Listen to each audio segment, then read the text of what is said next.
second? Sure. Motion to open the meeting. This feels very strange. Second.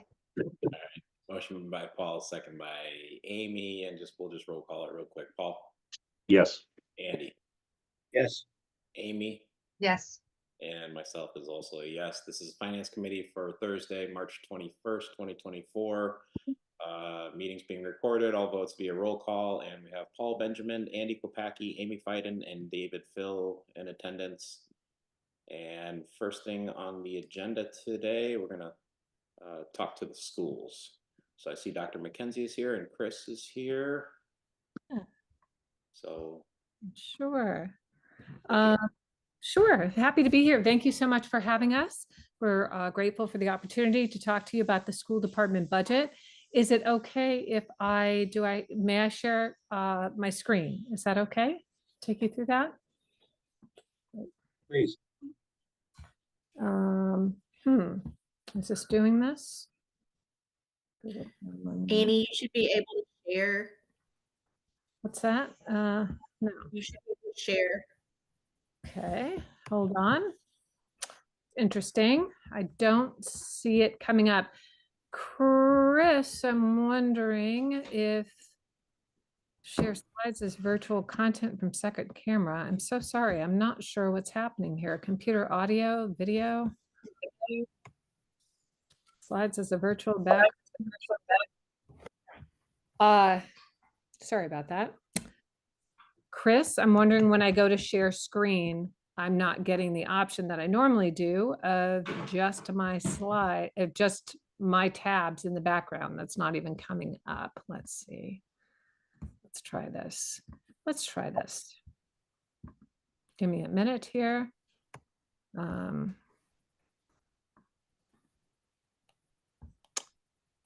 Yeah, that's not working either. Okay. Chris, can I ask you for a big favor? Can you go into the calendar invite for the school committee meeting? Can you please open the agenda? Can you click on the public hearing for the budget FY25? And would you mind sharing your screen if you can make that happen? Okay. Yeah, I have it open. Let me try to do that. I appreciate that.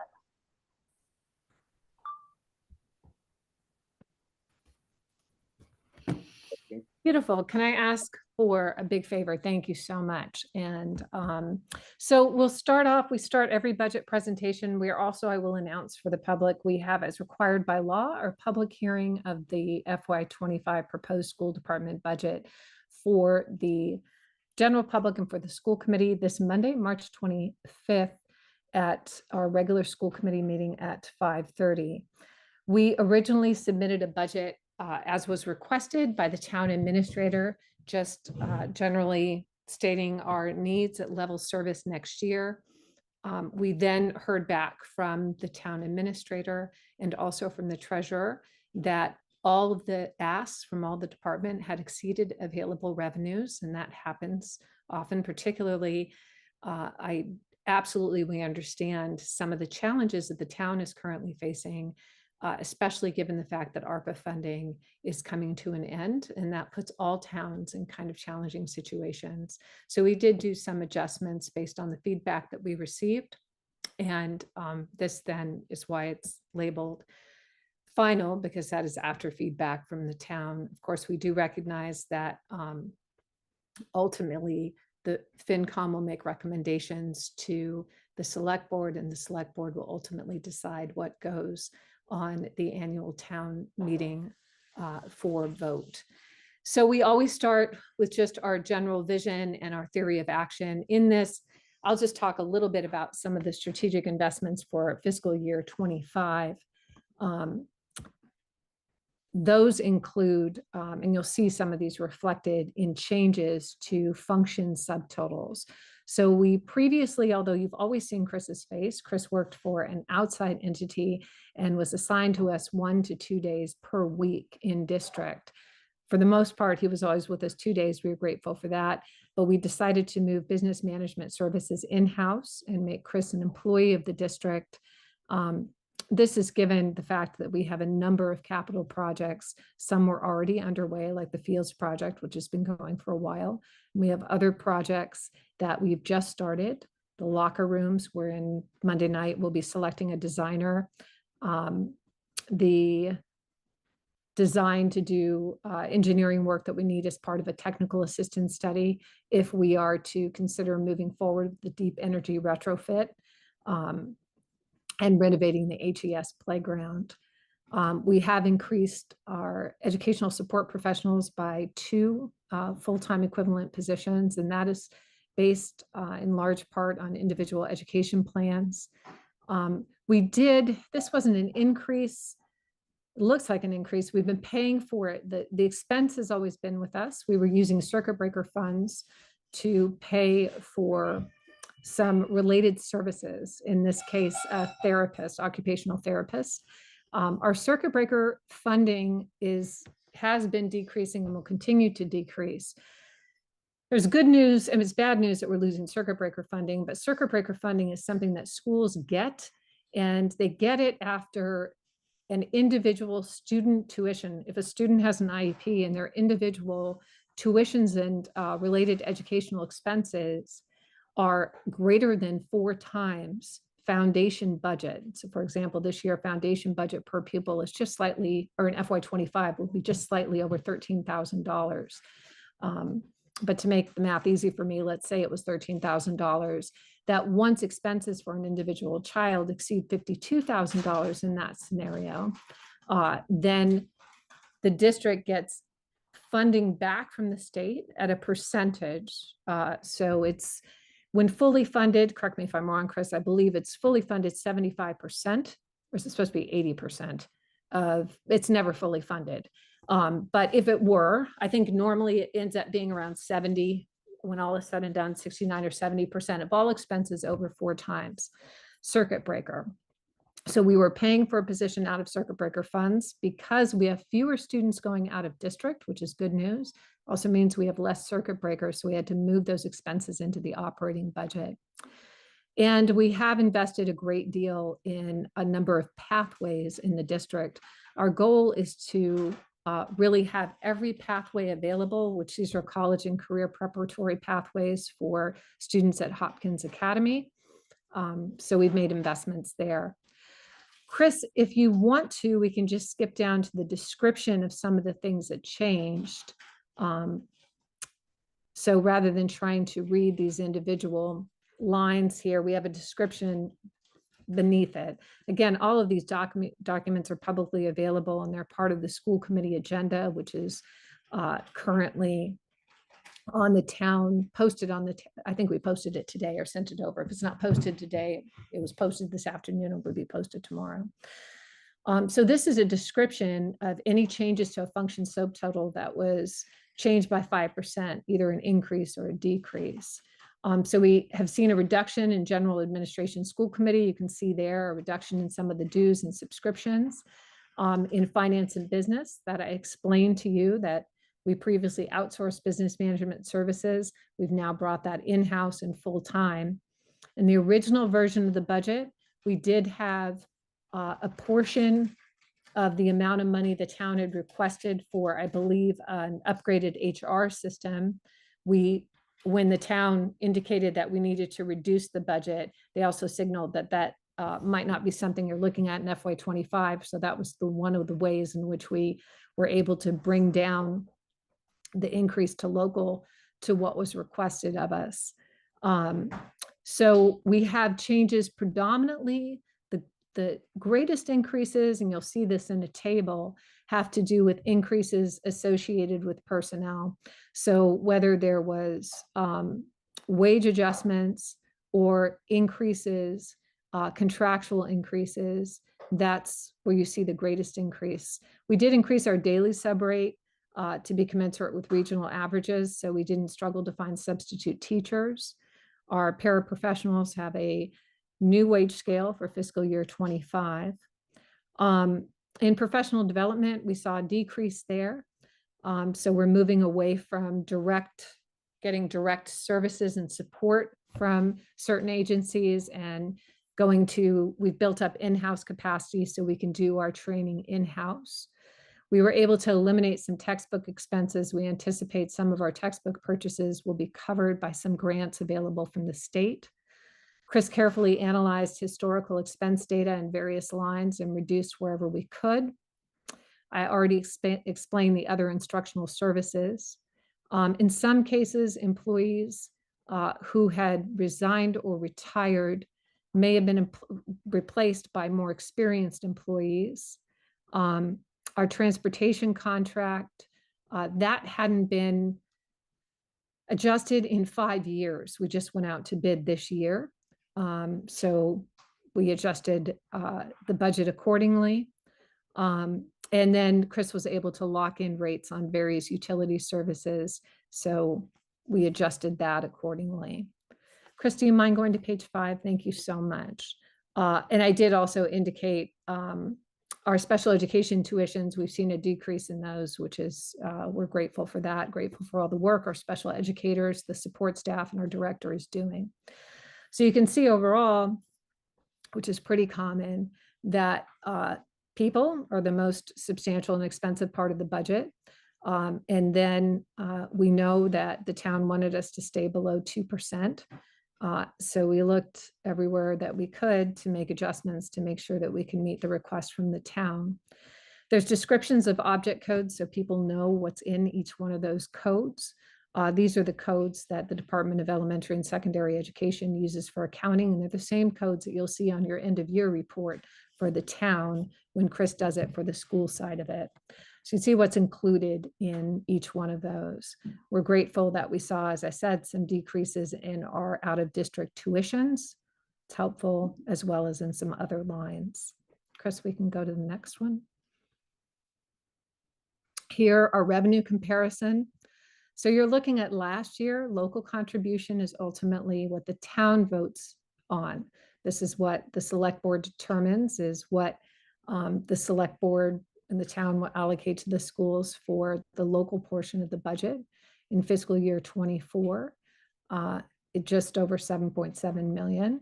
And in fiscal year 25, we are requesting an increase to local of about $146,000, or a 1.88% increase.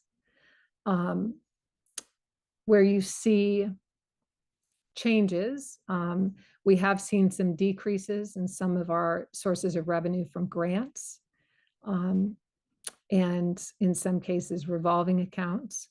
Some cases we've added some grants, and we did significantly increase the amount of school choice funding that we intend to apply to the budget. I am going to ask, no, I'll continue with this and then I'll show something afterwards. So let me go ahead and continue with this. We can go to the next page.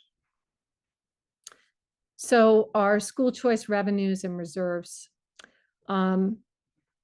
Essentially, we expect to apply to the budget $1.17 million to the operating budget out of school choice. That's about a 27% increase over fiscal year 24. That red bit, the policy surplus, this isn't a concern for FinCom or for the select board. The school committee does have a policy that we should have in reserve all grants. So all funding that we use from grants toward the budget, we should always make sure that we have that much sitting in school choice untouched. The thinking being, if those grants went away, then we would have to use school choice to take care of the absence of grant funding. If all of this, if this table were to play out exactly as it is written, then technically the school committee would be looking at being about $100,000 below what they should have in their policy reserve to cover, to match what they're using in the fiscal year 25 budget in terms of competitive grant funds. We don't include entitlement grants in that. However, as we explained to the school committee, we're not nervous about that, what you see in the red brackets there. We're not nervous about that at all, because our school choice revenue estimates are always conservative. So you can see that we have a revenue estimate in FY 25, anticipated revenue fiscal year 25 of $590,000. How we arrive at that figure is we take all of our current school choice students, we assume base school choice rate. So when a student is a school choice student from another district, that district pays Hadley $5,000 per student. If the student has special education needs, then we receive something called special education increment. We have to document all expenses. It isn't just a flat rate that we get for a student with an IEP. We have to submit paperwork at the end of the year documenting any expenses related to the IEP, and the sending town pays those as well. Again, we arrive at this number by taking our current school choice enrollment in fiscal year 24. We graduate out all of our seniors and we don't replace them. That's why we say that it's conservative, right? We don't know who else will come in. And this is also, I say it's a conservative revenue estimate, which is why we underscored or emphasized to the school committee that although technically in our projections around how we'll be using school choice revenues, it looks as though they're drifting toward violating their own policy. We, again, will say we believe right now that the estimates on school choice revenues for fiscal year 25 are conservative at this point. Our school choice revenues applied to the budget, you can see in fiscal year 17, and it's been around 600,000 was the lowest it was in fiscal year 18, and it's progressively increased. And in fiscal year 25, we'll be using over $1 million in school choice for the operating budget. Chris, if you wouldn't mind scrolling down to the next, that would be great. This is probably more important, although it's important to everybody. Certainly important to the school committee, important to the public. I'm sure if any of you follow local news, you may notice that there are a number of districts around us and throughout the Commonwealth that are facing significant financial challenges next year. One of the things that has come up in some of our neighboring districts is they now find themselves in a problem because they too are facing a funding cliff. ESSER is going away, which is the school district equivalent of ARPA, right? So the same kind of funding cliff. In addition to that, their own words will say, we've been overly reliant on school choice. So although you see an increase that we're using more and more school choice funding for our operating budget, you also see that that increase trends in a similar line as our school choice enrollment. It's just important. I wouldn't want anyone thinking that Chris or I or the school committee is setting up the school department to have a similar experience of, oh my goodness, why are we in such a jam, in a future year? So we monitor and we make sure that if we're increasing the use of school choice in the operating budget, that we can demonstrate that we're seeing a similar uptick in school choice enrollments. The next table just shows historically our total budget and local contribution. We share this table with the public really for two reasons. I mean, one, we're very clear that the town of Hadley is extremely generous, is very supportive of the schools, and we're very grateful for that, very grateful for that. And in return, we really do our best to put together, to work with all departments in the town and to work with the town to be responsive to their needs and responsible. So you can see our average increases starting with FY21, from FY20 to FY25, over that time period, the average was 1.73. The highest was 2.99 in fiscal year 23. However, you also notice that the actual adjusted net increase to local contribution, the average is closer to less than 1%. As you can see, there are fiscal years where the school department was able to return funds to the town. The year that really sticks out, that was that just right post-COVID, right? And certainly we did receive some additional funding and ESSER funding. And there's a lot of opinions about how perhaps that, how different districts use that money. We did our best to invest ESSER in capital, since they were one-time funds, to do our best to invest them in one-time expenses. and not ongoing expenses. We also return money to the town. It's important for me to say this public meeting, not because we don't, I mean, of course, we fully support the schools. We are the schools. But it's important for people to understand during that time period, the town was also very generous to the schools, right? The town in general, everybody remained employed. We worked really hard. We were delivering online education, but we didn't have reductions in force or mass layoffs or anything else. So that's an example that we try to point out. We are appreciative and recognize the support the town gives, and in turn want to reciprocate. We are just one department, and any department within this town is only as healthy as the weakest department, right? So we all have to support one another. We can go to the next page, please. This is just, in general, important information for elected and appointed officials to understand. The good news is that we are seeing a rebound on total enrollment, which is good. It's not certainly where it was 10 years ago. The biggest problem we face is what's called foundation enrollment. And you all see this in your Chapter 70 funding. And you probably wonder, why in the world are we only getting $13,000 more in Chapter 70 funding? That doesn't make any sense. I said, I don't think I could buy a used Pinto with $13,000, but that was the increase in local aid for schools to the town from the state. Because that funding is reliant entirely on resident, the children for whom the town is financially responsible for their education. And as you know, there's a general population decline in Western Massachusetts. I do think census-wise that Hadley's numbers have stayed relatively stable. Don't quote me on that exactly, but I don't think there's been a massive change in your census count from 2010 to 2020. But I believe your school age population has declined, right? So who makes up the total town population has changed.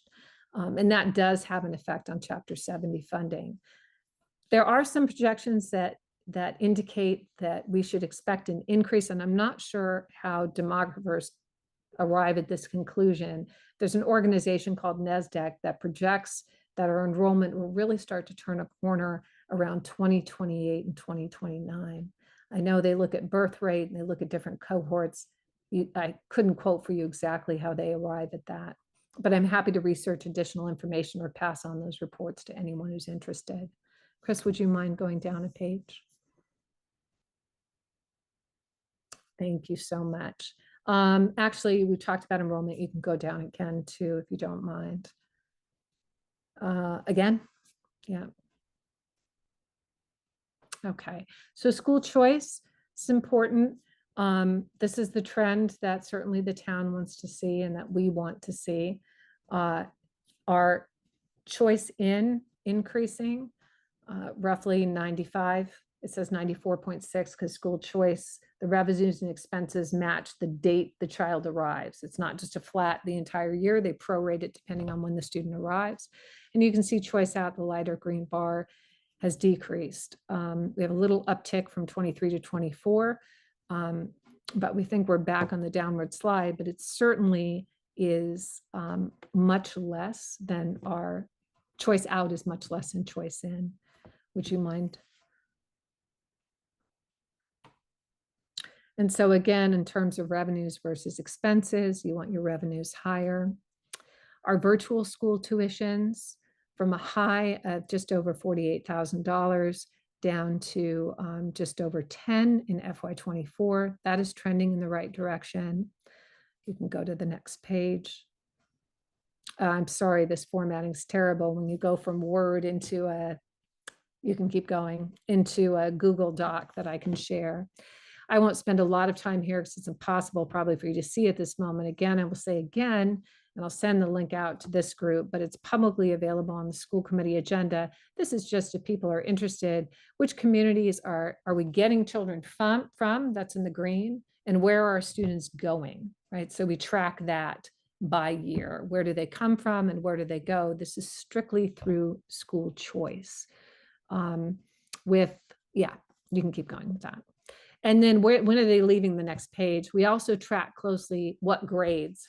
Are they coming in? Are they exiting? And school-wide, by school, what are we seeing? You can go on. Charter school enrollment. This is great. You can see that this is decreasing. That's really important. However, this is a little frustrating on the town side. However, just because the enrollment is decreasing, if the actual tuition per pupil increases, declining enrollment does not necessarily equate to declining expenses because the tuitions can increase from year to year. So, but of course we always want, so you see why is one graph going down and yet the tuitions are going up? Because the actual tuitions have increased, even though the student count has gone down. But our goal is to keep as many students in district as possible.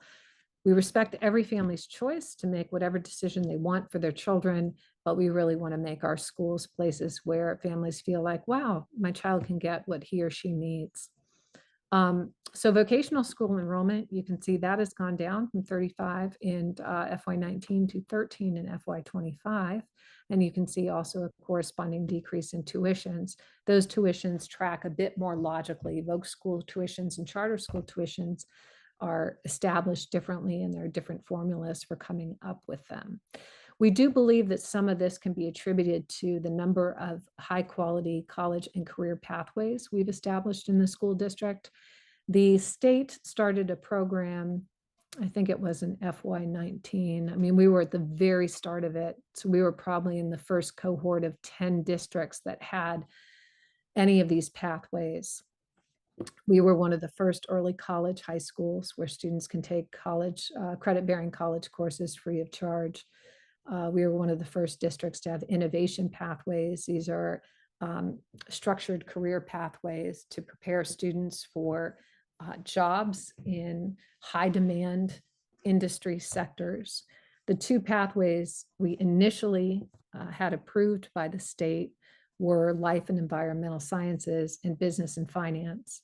We anticipate receiving designation for two more. We just went through the final interview process. These pathways would then start next school year in FY25.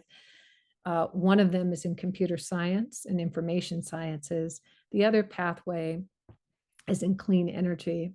I believe we were one of only 6, I think, high schools invited to apply for that pathway. There's only 2 more that we don't have. We'll apply for those in subsequent years. We also received some grant funding this year to collaborate with Hatfield and with Granby to start working on a public safety academy. And so next year, each district has a different kind of how we're going about it, but we will formalize that pathway and allow students to specialize in preparation for careers in public safety. So that would be law enforcement, fire, some preparation around EMT as well. We can go to the next page, please, Chris. So good news is we care about overall. And so there's one path into the district that's revenue generating, that's choice in.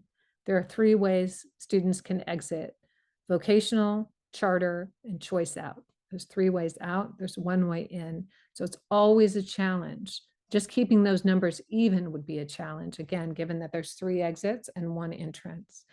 But as you can see in FY19, with green being choice in and red being every way out, vocational, charter, and choice combined, we had more students exiting than students coming in. And for the last 2 fiscal years, we have gone in the other direction with more students entering than exiting. So we're really thrilled about that. I think that, nope, sorry, we have more. So we do recognize, I will acknowledge again, that the town does support the schools above required local contribution, and we're very grateful for that. Would also say, again, keeping in mind, we are grateful and I think the town is overall very responsible in how it allocates its resources. If you go to the next page, that kind of demonstrates that, Chris, I think, yeah. So here what you see is this is fiscal year 23. The top graph shows you the school department as a percentage of the town's total operating budget. These data are available from the Division of Local Services. They're available for publics to look at, for the public to look up. So you can look at any town, you can look at their final end of year report, and you can see what every department is a percentage of the total operating budget. You can see in FY18, the schools were 44% of the operating budget. In FY23, they were 37%. FY24, of course, we don't have the end of year report for that now. Beneath that, though, is FY22. The reason that's FY22 is because there was one town in there that had not completed its FY23 end of year report. So I just went with FY22. And you can see as you compare it to some of the other towns in our region, that for the vast majority of them, or I should say roughly half of them, right? It's around, schools are usually about half of the total town budget. They represent roughly 50% of the operating budget, 48, you can see 41, 45, with East Hampton and Hadley being below 40%. And actually this FY23 was 37%. And Chris, I think there's only one more, just where we stack up in terms of per pupil expenditure. We are probably in that middle third there for per pupil expenditure, and where people can find that information. There was, Chris, if you don't mind, stop sharing, and I'm happy to take questions or anything else, but there's one other thing I thought folks would be interested in, but as I said, I'm a little bit frustrated that I cannot share my screen. So what am I going to do? I am going to If you want to email it to me, I can share the screen. do that right now. So I do apologize, folks. I am going to make this link public. So I just put this together just for Finance Committee, and then frustratingly, I can't share my screen. So let me do that. And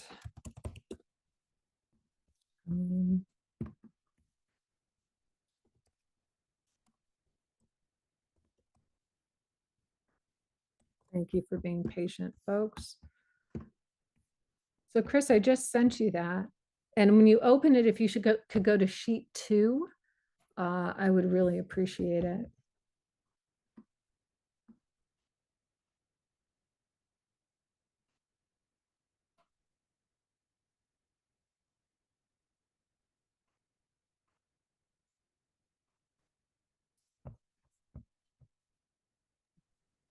It hasn't come yet, but I keep refreshing, so I'll get it as soon as I can. Now we should probably make sure that I sent it, which I'm famous for that, aren't I? Yeah, I did. Famous for having it sitting there. Dr. McKenzie, I've got a question for you. Of course, Mr. Phil. Per pupil expenditure is about $18,000 a Mhm. year to that chart. And I think you said we get $5,000 per student for school choice in. Yeah, Is other funding mechanisms as well? Because I know school choice is supposed to be good because we it is. see funding. We're but going where's the rest of to, that? and yeah, so Mr. Phil, I'll call you David when you call me Annie. So you're going to help me do a better job of explaining this. And I mean this sincerely. So, because that always jams people up. So I'm so glad you asked that question because it's counterintuitive, right? But what you have to think about is you have to think about, so one, that per pupil expenditure, is they're looking at our foundation budget, number one, but number two, if we didn't have school choice coming in, so people frequently say, okay, but we're not getting enough. What they're doing is taking the entire net school spending. So that includes the town's end of year report. So they take our net school spending, everything that we spent. So that also includes everything in the end of year report, which the town understandably, so I'm guessing, I think Chris said this, that the way the town and Carolyn can jump in if I'm mistaken on this. And it doesn't matter because it still will illustrate the point. On your end of year report, there's also additional expenses that go in. So for example, some of Carolyn's time and salaries apportioned to the schools, everything on town hall is apportioned across all departments, right? So all of that net school spending goes, and then that total amount spent is divided by enrollment. You come up with that amount. So that's how they say, this is what you're spending. So now we think, okay, a student comes in. It isn't as though a student walks in the door and it's like, wow, there's an $18,000 price tag attached to your head and we better scare up that money. Student takes a space in a classroom that if that student weren't there, there's nothing we would cut. I never do a great job of explaining this, right? So there's nothing, they're just essentially bringing in revenue. And there's a lot more reasons why we love our school choice families. So I really want to make sure I'm clear about that. All school choice people listening to this, we are completely grateful to have every school choice family and student that we do. But they're in the absence of those students where you saw that, like, we're looking to apply $1 million. In the absence of those students, it isn't as though we would say, oh, we've cut all of these expenses over here. Does that make sense at all? You could probably help me explain it even better. No, it does. You have capacity. You have capacity essentially. Yes. Yes. So then you pick up revenue for the filled seat that wasn't used. Yeah, so Fixed costs versus variable costs. Sure. the empty seats are Yeah. fixed costs, and we're gaining by putting somebody in those empty seats. And something I'm glad you asked this, because sometimes people understandably will say, well, what about, isn't there what if a student has, a student with disabilities? Is that more expensive? Well, again, where I said special education increment, so we of course need related service personnel, whether those are adjustment counselors, speech pathologists, for students with IEPs in Hadley. Now, a school choice student comes in, and if they see that same person, we then can pass that cost along to, we are essentially cost sharing an employee we would have otherwise paid the full amount for, right? Because some other town's student for whom they are fiscally responsible as the town is using that service, that means that town is now paying us.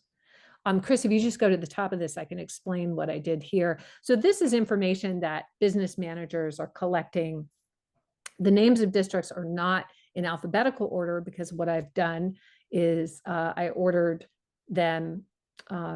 It's supposed to be from greatest to least, but you can see there's a formatting error in the first one that's not a percentage, but still the top ones are highest down to, and these are increases over FY24. So I'm sorry, these are increases to local contributions that school departments requested of their towns. I think in most cases, these are the ones that have been approved. So increases over from FY24 to FY25, with the highest one being 12.96. And Hadley, and now you can scroll down toward the bottom here, or toward the end of it.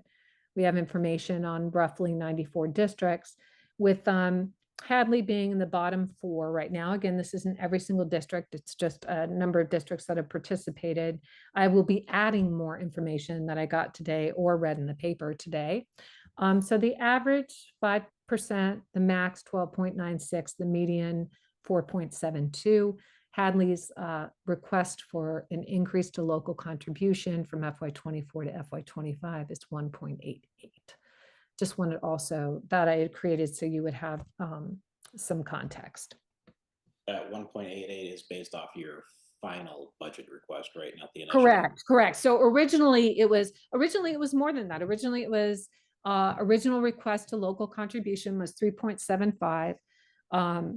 And I really appreciate that the elected officials in town encouraged the treasurer and the town administrator to ask every department to put together a budget that includes requests that we believe that would benefit our departments, and we did that. And as I said, the amount of requests from every department exceeded available revenues. You can stop sharing now, Chris. Thank you so much for that. Exceeded available revenues, and so there were, I think every department, again, I don't want to speak for Carolyn, I think every department was asked to had to make some sort of reduction, but regardless, the school department is just under 40% of the total town budget. So certainly we needed to reassess and make some adjustments. So originally, I think our request for an increase in local contribution was, I believe it was 3.75, and reduce that to 1.88.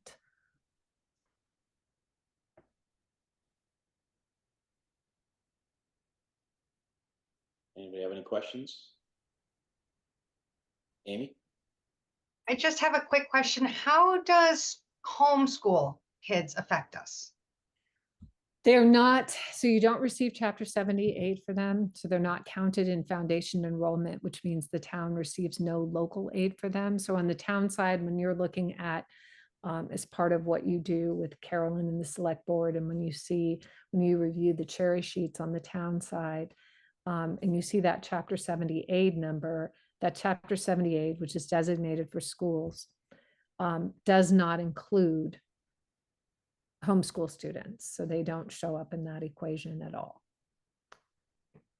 Do we have any expense to provide these homeschool students with, do they have to send stuff to our school? Do we have, They they do. do, so does that cost, is there expense on our end? Not added expense, again, I would say. So our Director of Special Education, Celia Snow, it's her job in the district to review homeschool plans. The law states that families who elect to homeschool their children must submit a plan annually that's approved by the school district, because ultimately they are eligible for a diploma. So we have to approve the plan. Again, not our rule, that's the law.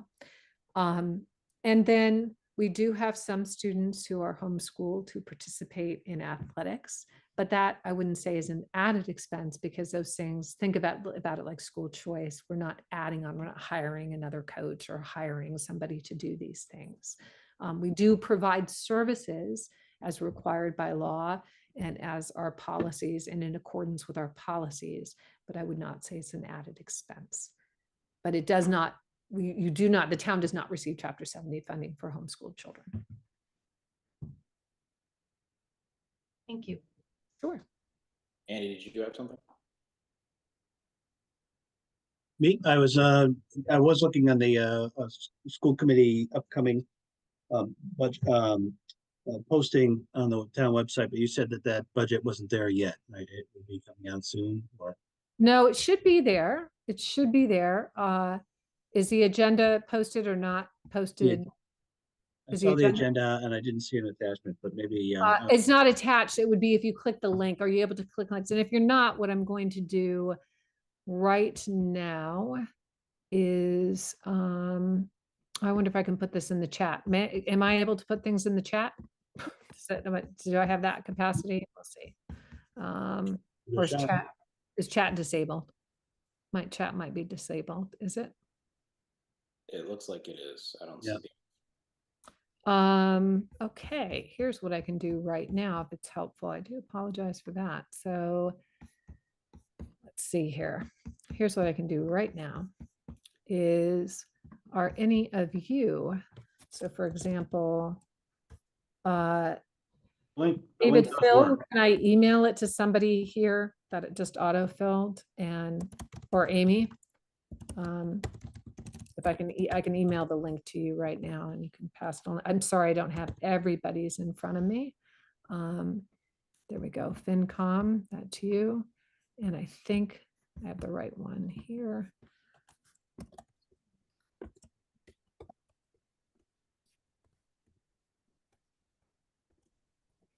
Yeah.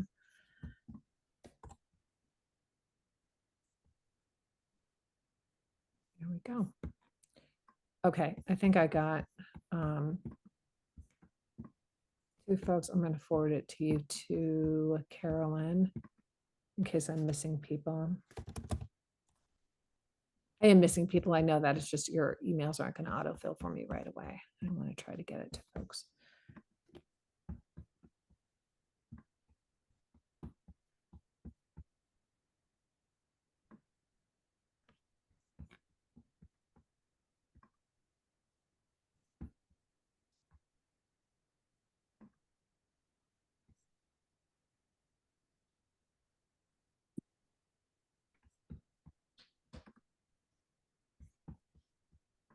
Actually, I figured out how to enable the notes. So if you click on notes, I think Perfect, perfect. paste it in Thank there. you. That'll work. Great, thank you. I'm not a Zoom expert, but Well, clearly I am not either because now I just, how do I do this? Though? How do you enabled the notes, but I can't seem to get anything in there. I was able to download from from the agenda next week, the document you showed us. Good, okay, I have it as a Word, and I converted it to a Word doc, which I can share out. perfect. And I Okay. did, I think I said something to Carolyn, maybe I sent your wrong email address, David. I thought it was there. No, Amy's got returned. Okay, and I sent it to Carolyn.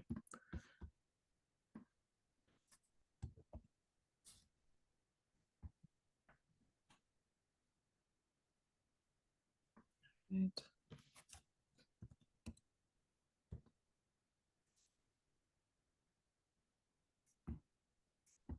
All right. So if you should be able to, if you see that agenda, I can't I can paste. forward it right now. It came to me. Perfect, thank I you. can forward it. Thank My you. apologies. I can't paste into the notes, David. I don't know why. And I think there's something that I'm not understanding with this particular laptop that's creating a problem for me.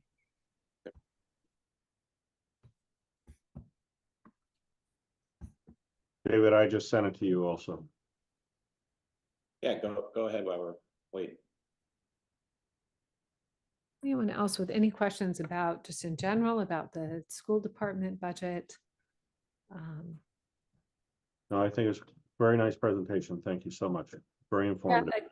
I do, I apologize for my little, I don't know what's going on with my screen share. And if you do, it'll be easier for you to see some of the graphs and charts.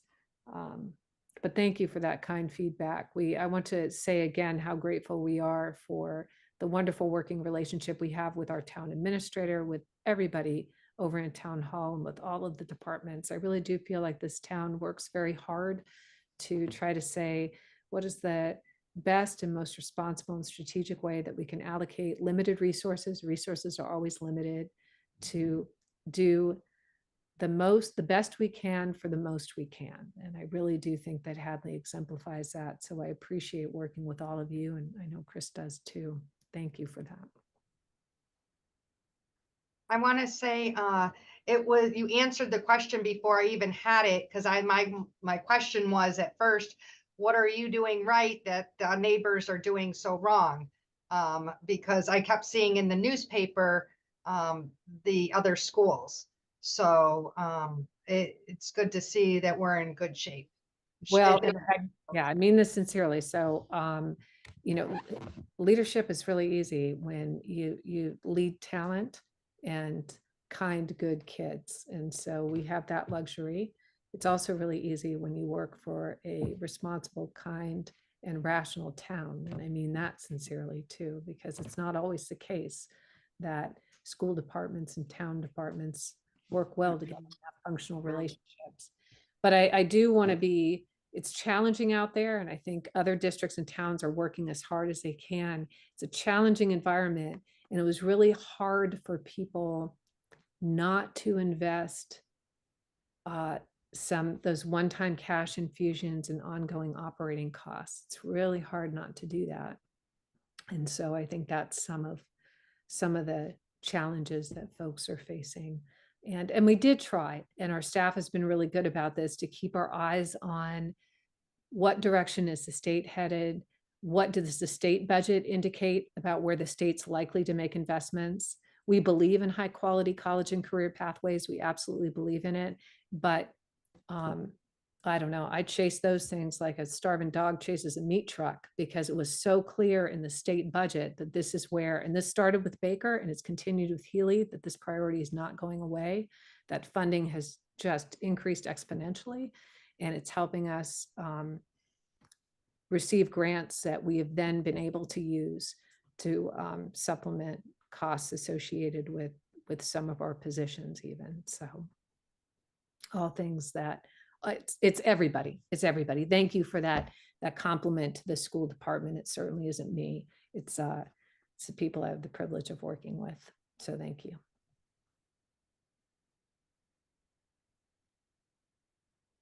Any last questions? No, I see everyone shaking their head no. So thank you very much.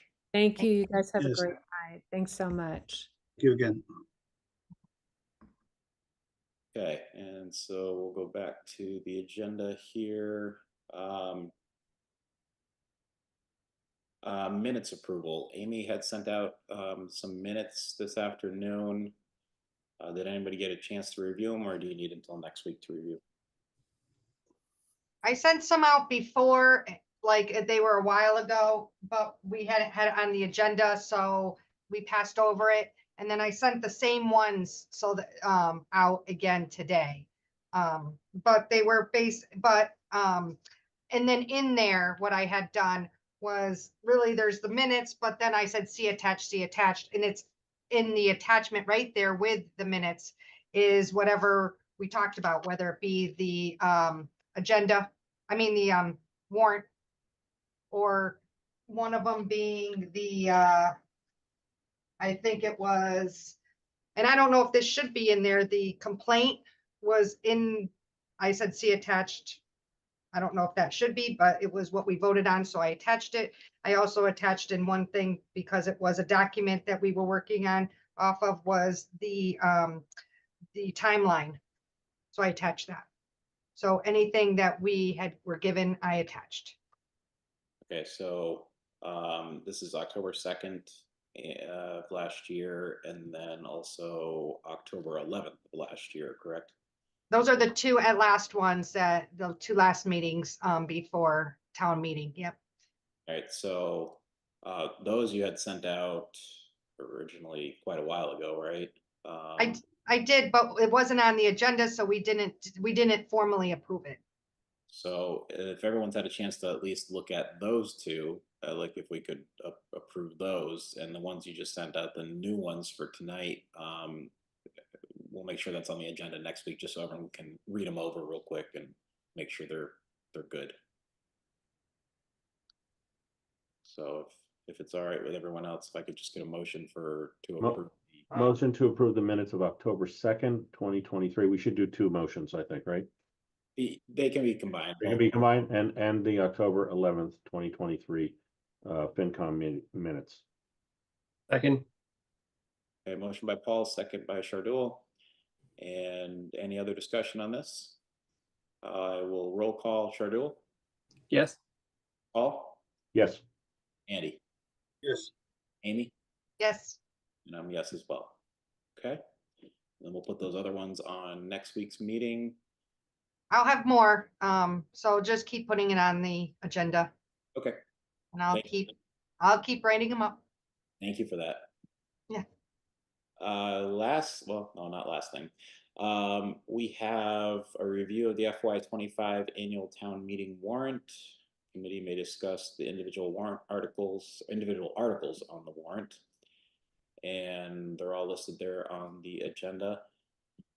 I think there's probably a few that we could go through and make recommendations on that are, we've talked about them, and they're not really waiting on any funding information, and some of them are pretty common, like the water filter membranes that we do every year at town meeting, things like that. If you guys want to do that, or we can wait and do them, at a future meeting. Do we need to approve those? We typically make a recommendation. We don't approve them Sure. because it's listed on the warrant as the finance committee recommendation along with the select board recommendation. My recommendation would be just to do them all at once, because those will be quick. But what I did do last night was, I'm sorry, I know that David and Andy were the only two that actually was at the meeting of the select board as well, but Linda I watched it right after. Linda had a fabulous presentation. I think that we should all have looked at that because of the, in the warrant, we talks about the water and the tanks of the $9 million. And I think that's one of our biggest deals on how to fund that. And I thought she had a great idea on how to do that. So Amy, I was not at the finance team meeting, but you do have Dan and Susan here. If you want, they were a part of that whole discussion. If you, because it's on the agenda, that article, if you would like them to talk about that. I don't know if either one of them are willing to volunteer to do that, Susan or Dan. Yeah, I mean, if they want to give us a quick overview of the plan, that'd be good. I see Dan unmuted. Yeah, basically what we came up with was the Callahan wells were started in 2000. I think it got paid in started in 2008. And that amounts to about $330,000 worth of debt that's being paid each year. The final payment for that is going to be in 2027. So what we came up with, the cost of the tanks, if we get a 30% reimbursement, will amount to about $365,000 in debt. So the plan is to have a increase in the water rates to pay the first year of that, which would be in 2027, completely out of water rates and the water reserve. Then for fiscal 28, you would shift, there's 165,000 right now coming out of taxation through a debt exclusion. Selectmen would vote to put that amount on the tax rate, offsetting the reduction of the 165 from 2027, and then funding the rest of it through the water rates. And the increase that the selectmen would vote and the elimination of the debt payment out of the water rates and the tax rates would amount to about a $30,000 increase for taxpayers.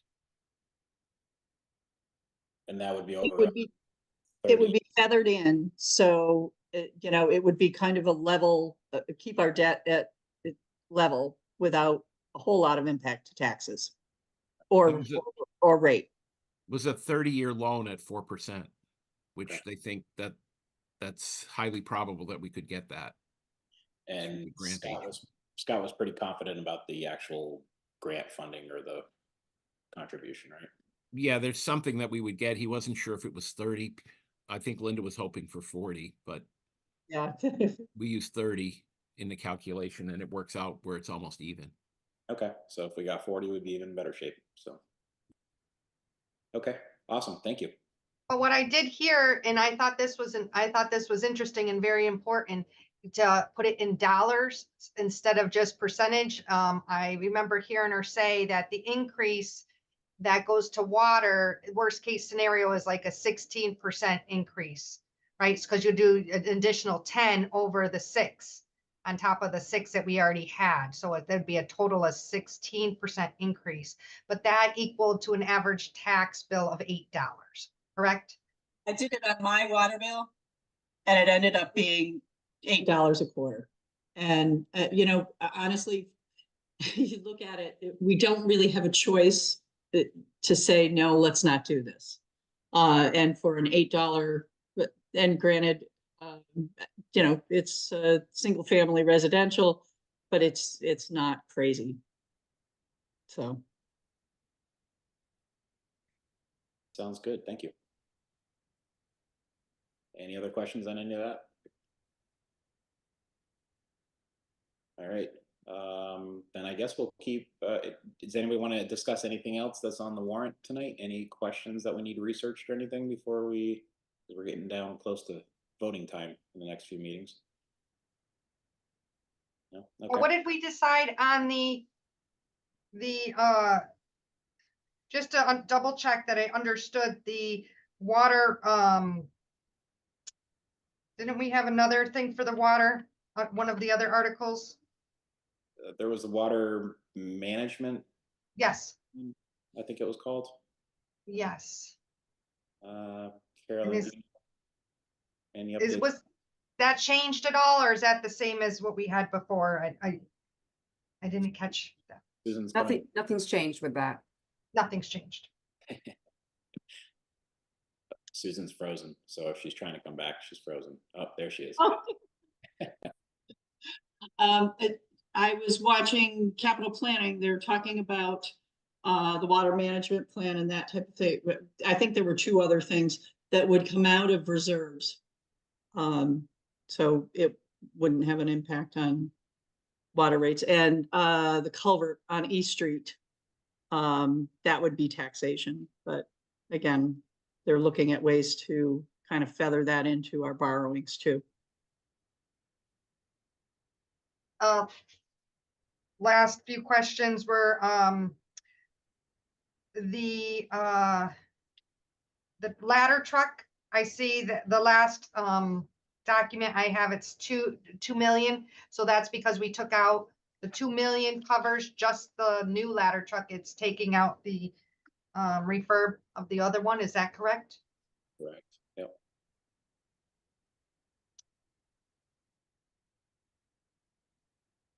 And then the last question I have, that just to double check that I'm on the right page for,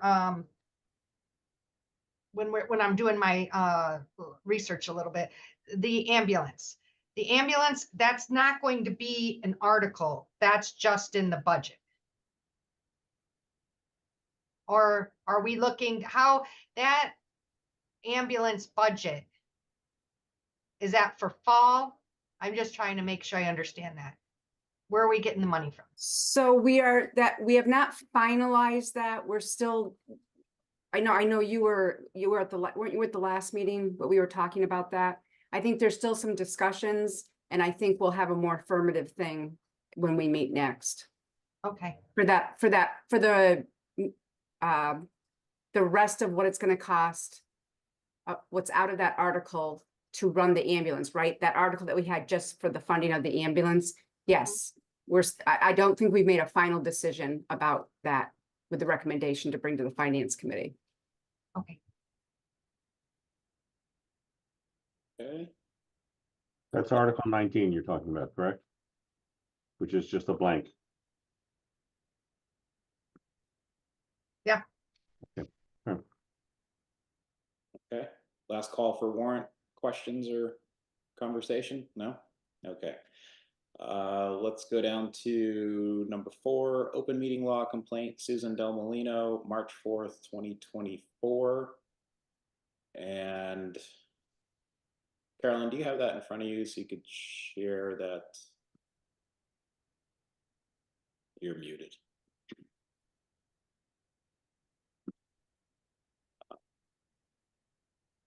I'm muted.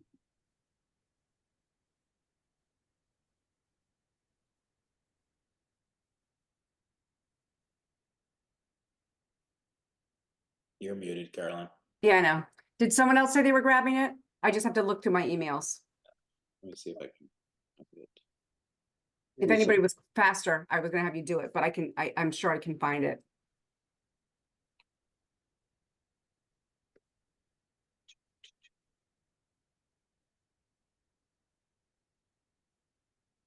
Is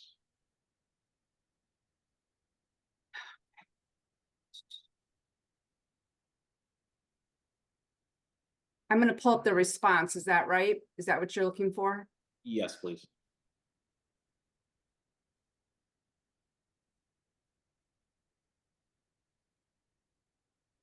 Let's see if it's gonna let me do that.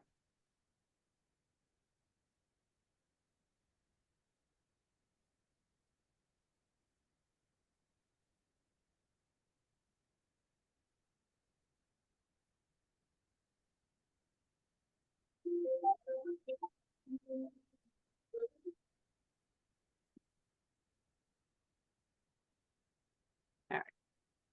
How's that? Can you see that? It's starting. It says you're started sharing, but I can't see it yet.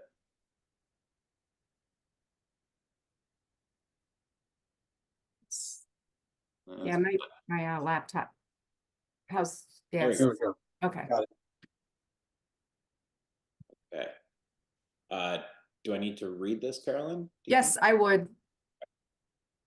So this is from our town council who wrote this. And this is in regards to the open meeting complaint from Susan Del Molino. We received the complaint March 1st, 2024. And It says, "Dear Director Benedin, reference is made to the above captioned matter. In that connection, this firm represents the town of Hadley. The town of Hadley Finance Committee. The committee has received and reviewed the above captioned open meeting law open OML complaint attached hereto as Exhibit A, in which Susan Del Molino, Ms. Del Molino, alleges as followed an violation of the open meeting law regarding the committee's agenda posting.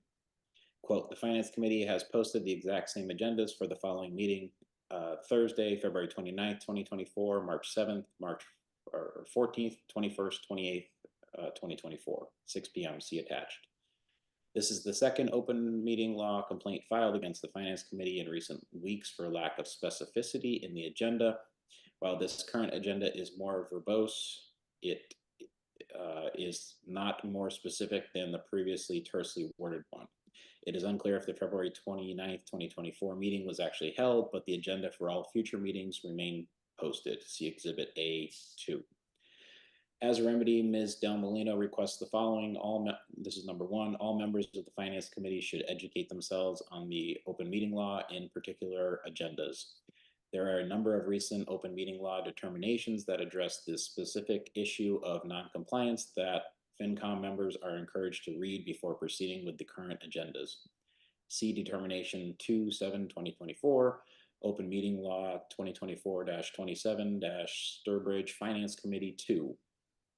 All members of the Finance Committee should monitor their committee for compliance with open meeting law. Number 3, agendas should be amended to comply with open meeting law. See Exhibit A2.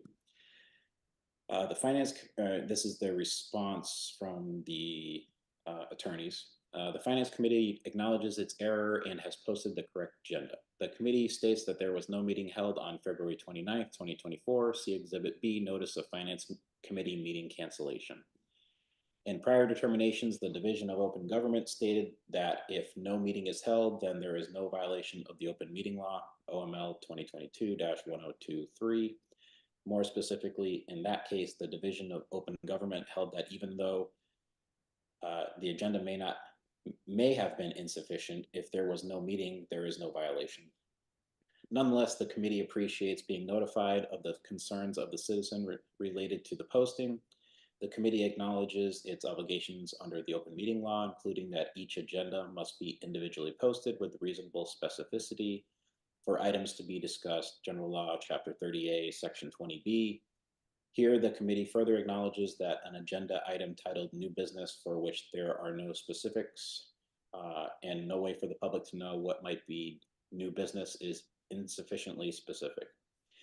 On the other hand, the agendas attached and posted by the committee do give notice that the committee will be discussing the warrant and the articles therein.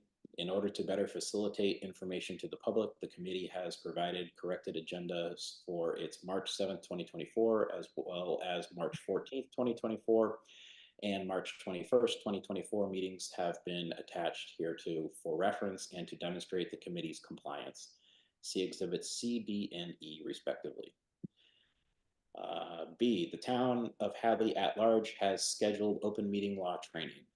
The town and its leadership and committees and boards take their obligations under the open meeting law very seriously. To that end, the division should know that in the normal course of the town has been in the process of discussing with its town council, Mead, Tallerman, and Costa LLC, about scheduling an open meeting law training for all boards and committees in the town in order to ensure open meeting law compliance. The training has been scheduled for April 25th, 2024. Please do not hesitate to contact me with any questions or concerns. Thank you for your kind consideration. Very truly yours, Marco Samancic. And so what it amounts to, the response is that the one possible meeting where there would have been an open meeting violation because of lack of specificity, we never held the meeting. So the attorneys are saying that we didn't violate the open meeting law. And then the request that we have open meeting law training, one is scheduled and upcoming, and that's been in the works, I guess, for quite some time. So that needs to be sent to the Attorney General's office and to Susan Del Molino, but we need to vote as a committee to approve that response.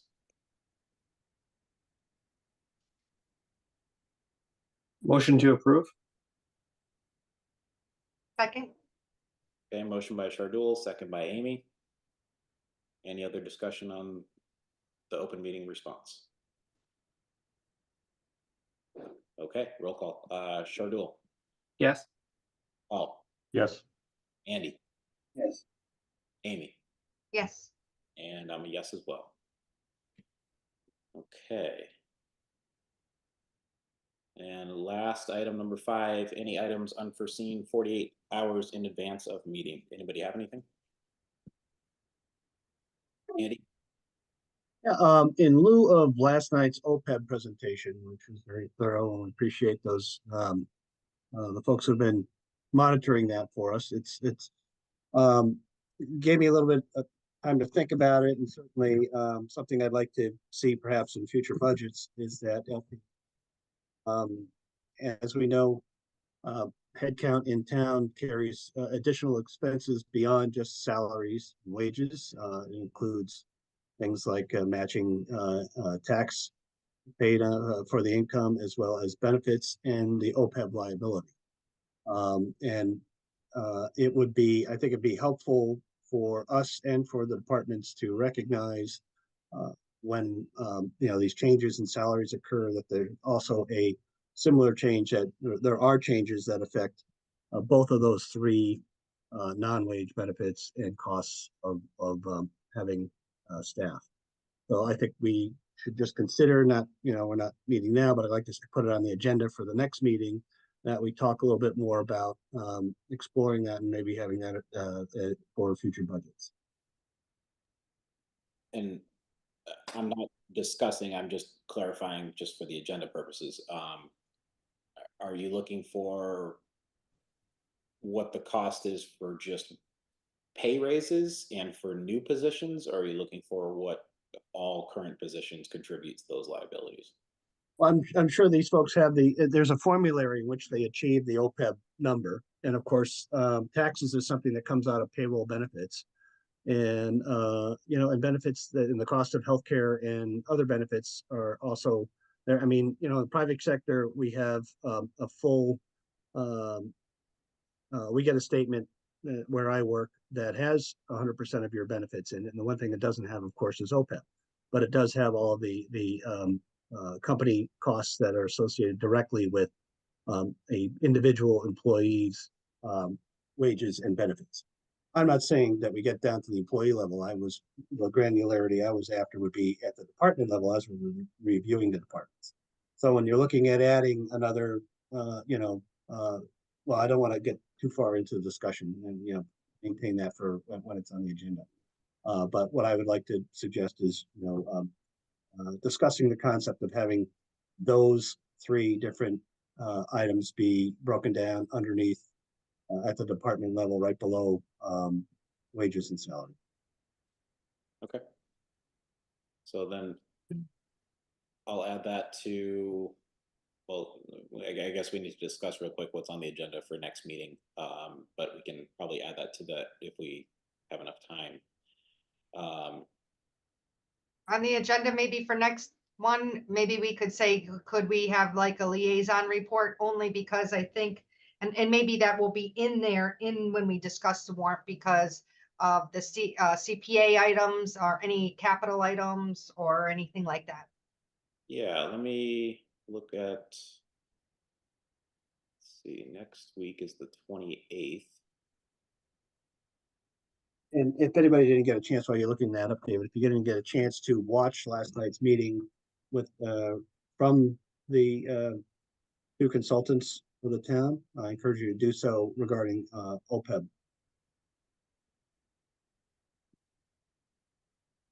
Okay. Oh, no, the wrong one. I thought it was very good. I watched it. It was very informative. It was helpful. Nice reminders. All right, there's a.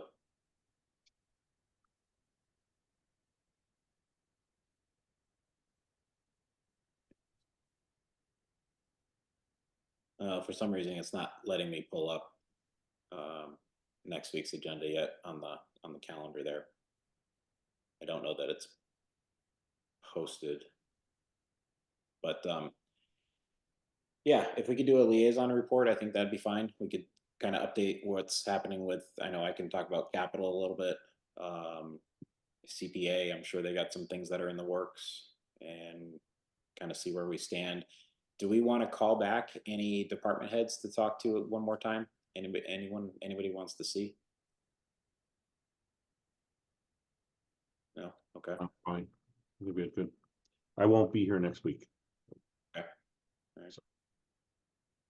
Well, then let me ask this question. Is everybody else going to be here just to make sure we have a Wow. chance of a quorum?